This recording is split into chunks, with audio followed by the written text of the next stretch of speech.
ये तो बच्चों कैसे हैं आप? ठीक ठाक हैं? फिर कैसा हुआ पेपर आपका इंग्लिश का? अगर आपको अच्छी तैयारी थी तो पेपर इतना ज्यादा मुश्किल भी नहीं था, आसान था। और वो जो बच्चे अभी सेकंड टाइम में जो बेचैन होंगे कि क्या क्या आ रहा है, उनके लिए ये बड़ी जबरदस्त वीडियो होने बनने वाली है। देखते हैं जी। ऑब्जेक्टिव में क्वेश्चन आया पहले, they dash to school when the storm broke. याद रखिएगा, जब भी आपने ऑप्शंस को तलाश करना है तो गिवन ऑप्शन के साथ साथ सेंटेंस के अंदर कीवर्ड जरूर होगा। कीवर्ड क्या है इसके अंदर? When the storm broke. आप अच्छी तरह जानते हैं व्हेन से जब कोई क्लॉज स्टार्ट होती है वो डिपेंडेंट क्लॉज होती है, उसका टेंस होता है। उसका टेंस क्या है? स्टॉर्म ब्रोक, ये पास्ट टेंस है। पास्ट टेंस से पहले अगर कोई जो टेंस होता है वो पास्ट सिंपल होता है, पास्ट कंटिन्यूस और पास्ट परफेक्ट हो सकते हैं। तो जब व्हेन द स्टॉर्म ब्रोक, तो they had gone to school, past perfect है।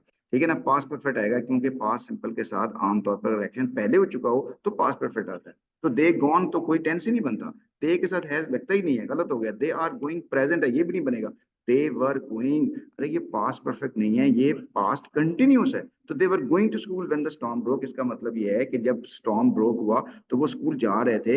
यानी अभी मैंने बात बताई ना कि जब आप when the storm broke past simple के साथ आते हैं तो बस तीन ऑप्शन होती हैं। कौन कौन सी?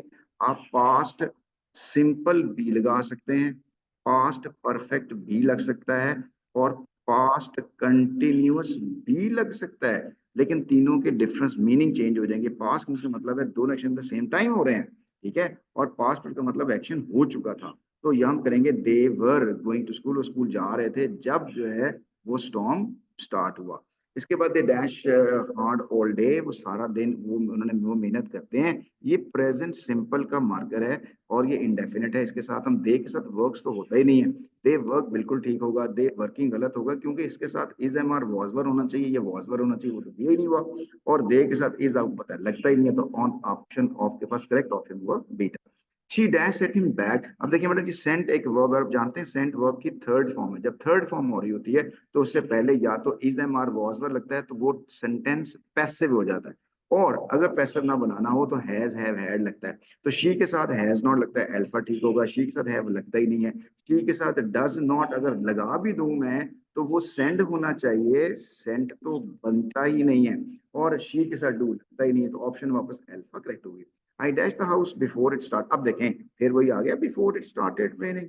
अब before started raining past simple है, पास्ट सिंपल से पहले वाले यहाँ पर आने वाला जो फिलिंग द ब्लैंक्स का टेंस है, पास्ट सिंपल आ सकता है, पास्ट कंटिन्यूस आ सकता है, पास्ट परफेक्ट आ सकता है। डिफरेंस क्या है? अगर दोनों एक्शन द सेम टाइम हो रहे हैं तो पास्ट कंटिन्यूस और पास्ट सिंपल। और अगर एक्शन पहले हो चुका हो, जैसे वो घर छोड़ के जा चुका था इससे पहले कि बारिश होती, तो हम कहेंगे आई लेफ्ट द हाउस। अरे यार ये तो भी हो सकता है। इसका मतलब है कि दोनों एक्शन सेम टाइम हुए हैं, एक खत्म हुआ दूसरा स्टार्ट हुआ। लेकिन ऐसा नहीं है, वो कहता है कि घर छोड़ के जा चुका था, तो आई के साथ लीव प्रेजेंट है, ये तो आएगा ही नहीं। I had left Charlie correct होगा। आई लिविंग गलत है क्योंकि इसके साथ कोई is am are was were नहीं लगा हुआ, ऑप्शन होगा Charlie. The girls are dash netball. The girls, अब देखिए याद रखिएगा, जब कभी भी is am are was were हो तो उसके बाद वर्ब के साथ हम आईएनजी लगाते हैं, या थर्ड फॉर्म भी लग सकती है। जब थर्ड फॉर्म लगेगी सेंटेंस स्पेसिफाइज हो जाएगा। द गर्ल्स आर प्लेड का मतलब है लड़कियों को खिलाया गया, ठीक है, नेट बॉल खिलाया गया। पैसिव स्ट्रक्चर आमतौर पर यूज नहीं होता। तो इसका मतलब है कि the girls play net ball, ये भी ठीक है। और प्लेस दे के साथ आता ही नहीं है गर्ल्स के साथ, और प्लेइंग भी नहीं हो सकता। तो अगर आप कुछ चॉइस हो के अल्फा और बीटा में कौन सा स्टेट करेंगे, याद रखिएगा हम एक्टिव वॉइस को ज्यादा प्रेफरेंस देते हैं, बीटा ऑप्शन करेक्ट होगा, अल्फा हम करेक्ट नहीं करेंगे। इसके बाद एडिक्शन है, A double D I C T I O N, addiction, delta option correct होगा। Media, M E D I S, Charlie option होगा। और miserable, M I S E R A B L E, alpha होगा। और ceremony, C E R E M O N Y, beta option correct होगा। ठीक है जी। इसके बाद आपके पास क्वेश्चन आया नंबर 10 में, द अंडरलाइन वर्ड रेवल्यूशन। रेवल का मतलब होता है इंकशाफ होना, पता चलना। तो डिस्क्लोजर इसका आंसर होगा। और अडॉन का मतलब डेकोरेट होता है, सजाना होता है, तो डेकोरेटेड अल्फा ऑप्शन होगा। और अंडरलाइन वर्ड पैगन, पैगन का मीन्स होता है डिसबिलीवर। और जो मानते वाले बेईमान लोग होते हैं, जो मुशरिक लोग होते हैं, उनको पैगन बोला जाता है, डिसबिलीवर आंसर होगा। इनफिडल होता तो इसका भी आंसर पैगन, इनफिडल होता तो पैगन का आंसर था, लेकिन ये फिडल है, इस पे कंफ्यूज नहीं होना था आपने। इसके बाद है इंसोम्निया का मतलब होता है बेख्वाबी, तो स्लीपलेसनेस होगा, alpha option. The word supreme mean, supreme का मतलब आला, अरफा, तो टॉप, डेल्टा ऑप्शन करेक्ट होगा। I am glad that you like it. याद रखिएगा दैट यू लाइक इट एक क्लॉज है। क्यों क्लॉज है? क्योंकि यू सब्जेक्ट है और लाइक वर्ब है। अब ये जो दैट यू लाइक इट वाली जो क्लॉज है, ये एक नाउन क्लॉज बनती है दैट से स्टार्ट होने वाली, लेकिन वो बता रहा है आई एम ग्लैड, मैं खुश हूँ। क्यों खुश हूँ? इसलिए कि आपको पसंद आ गया। अब ये रीजन बता रहा है, ठीक है ना। तो रीजन वाली आमतौर पे एडवर्ब क्लॉज होती है, ठीक है, कंफ्यूजन है ना इसके अंदर। लेकिन उसने अच्छा किया कि ये नहीं पूछा कि ये नाउन क्लॉज है या एडवर्ब क्लॉज है, बहुत अच्छा किया उसने सिंपल बता दिया कि भाई, अब उसने खुद ही बता दिया कि ये एडवर्ब क्लॉज है, क्योंकि उससे पहले ग्लैड एक नाउन एक एडजेक्टिव आया, एडजेक्टिव को डिफाइन करने वाला एडवर्ब क्लॉज होती है।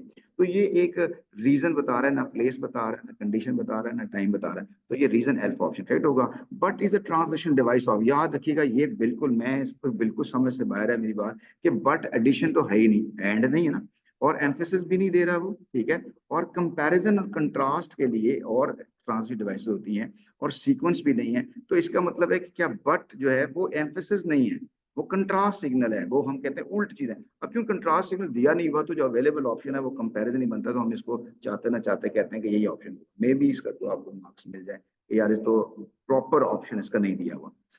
How good the night is, कैसी रात है वो, इसमें फीलिंग्स का इजहार हुआ है, इसके लिए हम जो है एक्सक्लेमेटरी जो है ना वो ऑप्शन होता है। असर्टिव एक ऐसा डेक्लेरेटिव सेंटेंस होता है जिसमें बात को जोर देकर कहा जाता है।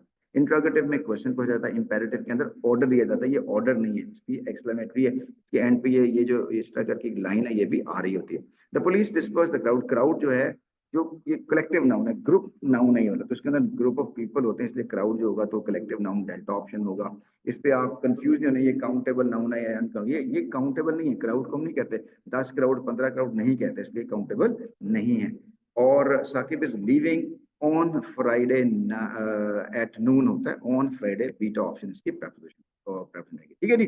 चलो जी, अब हम इसके जल्दी से जरा सब्जेक्टिव भी देख लेते हैं। सब्जेक्टिव के अंदर क्वेश्चन वो आए, व्हाई डिड रसूल stay in the cave of Hina, और ये वगैरह वगैरह, ये आप इसको देख लीजिएगा, जो भी ऑप्शन आ चुका है। हो सकता है कि शाम में कोई ना कोई इसमें से चीज आ जाए। और इसकी जी राइट डाउन द समरी कौन सी आ गई है, डेफोडिल्स की समरी आ गई है, तो फिर दूसरी समरी होगी, ठीक है ना। हो सकता है डेफोडिल्स भी आ जाए, ऐसा कोई हार्ड एंड फास्ट नहीं, दो तो समरी यार कर लें इसको। अच्छा, इसके बाद है फाइव फॉलोइंग, ये वर्ड्स फ्रेजेस हैं।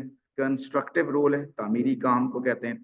पास थ्रू पास ऑन करना, आगे की तरफ पास कर देना। रेज अवेयरनेस, आगही फैलाना, बताना लोगों को। एक्टिव तहार्रुक को कहते हैं, एक्टिव अलर्ट आपको पता है। और रिवॉर्ड का मतलब सिला होता है, लाउडली का मतलब बुलंद होता है, बिलीव का मतलब ईमान यकीन, रैपिड का मतलब तेजी से। लेटर आया जी सिस्टर को थैंकिंग फॉर अ गिफ्ट के साथ आया। लेटर में आपको पता है कि आपने किस अंदाज से फॉर्मेट यूज करने की, तो बस को जरूर रिवाइज कर लीजिएगा। आप इसकी स्टोरी भी लिख सकते हैं और डायलॉग भी लिख सकते हैं। ये आपके सेंटेंस आया, Hazrat Khalid bin Walid was extremely kind hearted and just. और ये इसके क्वेश्चन आंसर को आपने, how did Hazrat Khalid bin Waleed treat the people, यहाँ पे देखें क्वेश्चन है हाउ डिड, तो इसका मतलब है Hazrat Khalid bin Walid treated the people with kind and, वो जो आगे आंसर है ये तो आपने वैसे का वैसे लिखना है, बाकी वहां से पैराग्राफ से देख के आपने इसको आंसर कर दीजिएगा, इंशाल्लाह कोई ऐसा मसला नहीं होगा। ट्रांसलेशन थोड़ी सी टेक्निकल है, मुश्किल है। क्या बच्चा शाम से सोता रहा होगा, ये मैं इसकी आगे जो ना अगले स्लाइड में इसकी आंसर भी दे देता हूँ आपको। और चेंज द पैसिव में आया बेटा जी, पैसिव के अंदर आपने एक बात याद रखनी है, जब भी वर्ब लिखेंगे थर्ड फॉर्म लिखेंगे, और प्रेजेंट होगा तो इज एम आर वॉज लगेगा, पास्ट है तो वॉज लगेगा, फ्यूचर है तो विल बी शेल भी लगेगा, ठीक है। तो लिखा हुआ है द मदर लव्स, तो the children are loved by the mother. She gave me 5 film, तो 5 फिल्म्स, अब देखें ये गेव पास्ट है, तो 5 films were given to me by her. और the dog has not been beaten by her, ये already passive है, the dog has not beaten by her. तो the dog has not beaten, beaten किसने किया है, she ने, तो she has not beaten the dog. और the snake will have been killed by us, तो ये देखें कितना मशहूर सेंटेंस है यार, कई दफा पेपर में आया, the snakes will have been killed by us. तो वी विल हैव है ना, तो we will have killed the snake, we will have killed the snake, the snake will have been killed by us. और a car ran over an old man, तो an, ये a car ran over है, past tense है, an old man was run over by a car, क्योंकि run की जो third form होती है वो रन नहीं होती है, रन रैन रन, ठीक है जी। चलिए, और इस ये आपके जो ट्रांसलेशन था, the child will have been sleeping, I shall not forgive him, the war had not been fought, और were all the books burned, और ये भी हो सकता है all the books been burned, ये इसको दोनों को लिखना चाहिए था। The boys had been playing for 1 hour, whom did you consult, it is rested at noon, और Amjad has gotten the reward prize। चलें जी, बताइएगा जी कैसा टेस्ट, कैसा पेपर हुआ, और क्या कुछ आपने मार का सर अंजाम दिया। अपना बहुत सा ख्याल रखिएगा।